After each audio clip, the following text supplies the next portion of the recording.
SSC 26 আমাদের কাছে একটা প্রশ্ন এসেছে, এটা আমি ইন্টারনেট থেকেই পেয়েছি।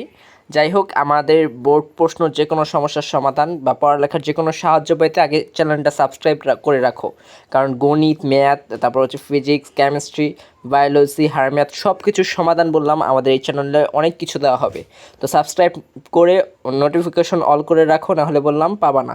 তো দেখো, একটা প্রশ্নপত্র এসেছে, আমরা জানি না, রিডিং পার্ট থেকে। এসএসসি 26 ভিডিওটি দেখতে সাবস্ক্রাইব করো, বারবার বলতেছি। তো প্রীতিলতা ওয়াদ্দার ওয়াজ ব্রন ইন চট্টগ্রাম 5 মে 1911। দেখো, এখানে কিছু এমসিকিউ দিছে, তোমরা কয়টা এমসিকিউ পারো সেটা আমাকে জানাবা। তোমরা এতক্ষণ তো পড়েছো, ধরো এটাই তোমাদের প্রশ্ন, এই প্রশ্নটা এসেছে, আমরা দেখি, বলো তোমরা কয়টা এমসিকিউ পারো। দেখো, choose the correct answer from the alternatives. দেখো, এই প্রশ্নটা কি, এক্সাম কোড এত, অ্যাকর্ডিং টু দ্য সিলেবাস 2026। তো এ বি সি তিনটে এমসিকিউ রয়েছে, সেই এমসিকিউগুলো তোমরা দেখো। Which the following statements describe Pritilata best. তো এমসিকিউগুলো তোমরা দেখে নাও, তারপরে হচ্ছে আমাদের দেওয়া আছে। দেখো, 5 নাম্বার এমসিকিউ, প্রীতিলতা কমিট যেটা সুইসাইড। তারপর হচ্ছে G নাম্বার এমসিকিউ রয়েছে। Then answer the following question, who was Surya Sen, এগুলো বললাম কমন। তারপর প্রীতিলতা নিয়ে fill in the suitable word based, মানে 3 নাম্বার বলতেছে, fill in each gap with a suitable word based on the text, সেটা রয়েছে।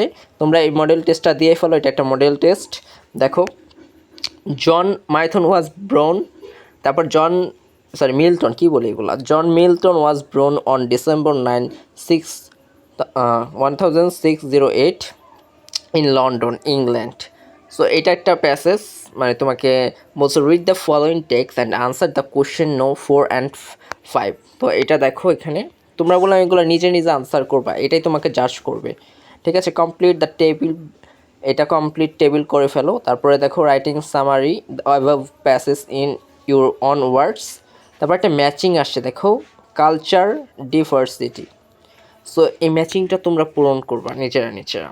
তারপরে দেখো, রিয়ারেঞ্জ আসছে, রিয়ারেঞ্জ কী নিয়ে আসছে, Napoleon the king of France was the great hero, ঠিক আছে, এটা আসছে। তো এই রিয়ারেঞ্জটাও তোমরা কমপ্লিট করো। এরপরে আসছে রাইটিং পার্ট, তার আগে কবিতা এবং এই যে স্টোরি থেকে যে কোশ্চেনগুলো, সেই কোশ্চেনগুলোও দেখে নাও। দেখো, প্রত্যেকটা